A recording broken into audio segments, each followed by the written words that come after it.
ఆయన చూచి కార్యము చేయడానికి కనికరపడే దేవుడు. నీ పరిస్థితి ఏదైనా కావచ్చు, జీవము గల దేవునికి అసాధ్యం అంటూ ఏది లేదు ప్రియులారా. హల్లెలూయా. నిన్న నేడు నిరంతరం ఏకరీతిగా ఉన్నటువంటి దేవుడు ఆయన. ఆయన సంపన్నుడు, ఆయన సర్వశక్తిమంతుడు. ఆయన ఈ మాట నీ చెవిన పడుతుండగా నీ జీవితంలో ఆయన తన కార్యాన్ని జరిగిస్తున్నాడు.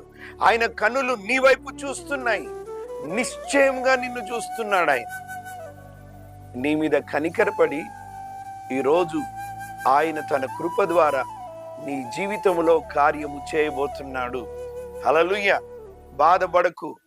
ఎవరు కనుదృష్టి నీ మీదున్నా లేకపోయినా సర్వశక్తిమంతుడైన సార్వభౌముడైన భూమి ఆకాశములకు సమస్తమును సృష్టించిన సృష్టికర్త అయిన దేవాది దేవుని కనులు నిన్ను చూచుచున్నాయి గనక స్తుతించు ప్రభువుని. ధైర్యం తెచ్చుకో ప్రభువుని బట్టి. హల్లెలూయా.